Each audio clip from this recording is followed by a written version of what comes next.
Louvado seja nosso Senhor Jesus Cristo, para sempre seja louvado. Bom dia, meu irmão, minha irmã, que é o Padre Daniel da paróquia de Santana, em São Joaquim, em Antônio Carlos. Hoje é dia 3 de dezembro, sábado. A igreja nos convida a meditar o Evangelho de São Mateus, no capítulo 9, versículos de 35 a 10 e versículos de 6 a 8. Naquele tempo, Jesus percorria todas as cidades e povoados, ensinando em suas sinagogas e pregando o evangelho do reino, e curando todo tipo de doença e enfermidade. O evangelho foi escrito em forma resumida, para dizer em poucas palavras o essencial na vida de Jesus, para que assim, conhecendo a história de Jesus, nós tenhamos fé e, crendo em Jesus, nós encontremos a salvação. Então, nesta pequena frase, o evangelista resume um dia inteiro de Jesus. Percorria cidades e povoados, ensinava, pregava o reino de Deus, curava todo tipo de doença e enfermidade. Então, com esses verbos, o evangelista reforça para nós como Jesus é misericordioso e incansável no anúncio do reino, da misericórdia, da paz. Então ele percorria, ele ensinava, ele curava. E hoje Jesus continua assim, mas no rosto de cada irmão, de cada irmã. Jesus quer contar com cada um de nós para percorrer os caminhos das estradas, das comunidades, da cidade. Jesus quer ser a nossa voz, as nossas mãos para curar, para ajudar quem está com fome, para dar uma palavra de esperança para quem está triste. Nós representamos Jesus pelo batismo. Ser batizado significa que somos representantes de Jesus, somos seus ministros, e isso nos dá uma responsabilidade muito grande. E vendo Jesus as multidões, compadeceu-se delas, porque estavam cansadas e abatidas, como ovelhas que não têm pastor. Jesus conhece o íntimo da multidão, conhece seus corações. Jesus viu que elas estavam cansadas, estavam abatidas, sem referência, sem sentido para viver. Então disse aos discípulos: A messe é grande, mas os operários são poucos. Pedi, pois, ao dono da messe que envie trabalhadores para a sua vinha.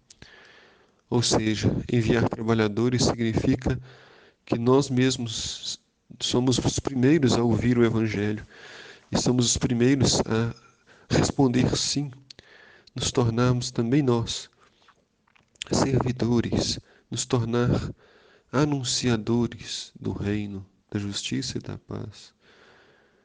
E chegando os seus e chamando os seus 12 discípulos, deu-lhes poder para expulsar os espíritos maus e para curar todo tipo de doença e enfermidade. Jesus chamou os discípulos, Jesus chamou homens e mulheres de ontem e de hoje, e ele continua chamando. Depende da resposta de cada um de nós, uma resposta livre, sincera e amorosa. Enviou-os com as seguintes recomendações: Ide antes as ovelhas perdidas da casa de Israel. Ou seja, é preciso fazer o dever de casa. Começar pelo nosso coração. Começar levando o Evangelho para as nossas convicções, para os nossos pensamentos, para os nossos sonhos. Os discípulos começaram o trabalho fazendo o dever de casa. Assim depois partiram para todas as nações. Assim deve ser cada um de nós. Começar dentro da casa do coração, para assim, convictos do Evangelho, anunciá-lo a todo o reino, a todo o mundo, a todas as pessoas que encontrarmos ao longo de nossa vida. E Jesus disse: o reino de Deus está próximo. Porque o reino de Deus é Ele mesmo, Ele se faz próximo, Ele é próximo, para que assim também possamos ser próximos uns dos outros. E Jesus ainda disse: curai os doentes, ressuscitai os mortos, purificai os leprosos, expulsai os demônios. De graça recebestes, de graça deveis dar. Curar os doentes é ajudar as pessoas que sofrem.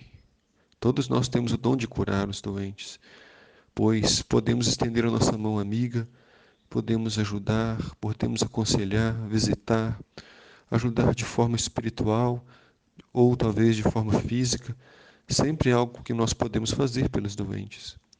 Ressuscitar os mortos, aqueles que morreram para os sonhos, morreram para a esperança, morreram para a alegria. Purificar os leprosos. Purificar os leprosos significa revelar Jesus, Ele que purifica, Ele que cura e salva. Expulsai os demônios da divisão, da discórdia e levemos a paz. De graça recebemos. Tudo o que temos foi o Senhor que nos deu. A única coisa que é nosso é o pecado. E de graça devemos dar, sem esperar nada em troca. Doar-se de graça significa realmente de graça. Não só esperando ficar recompensa financeira, mas não esperar nada mesmo. Nem mesmo um aplauso, nem mesmo uma recompensa espiritual, uma recompensa emocional, afetiva, nada. Somente esperar do Senhor, pois é Ele quem nos chama, é Ele quem nos envia, tudo para Ele e nada sem Ele. O Senhor esteja convosco, Ele está no meio de nós. Abençoe-vos Deus Todo-Poderoso, Pai, Filho e Espírito Santo. Amém.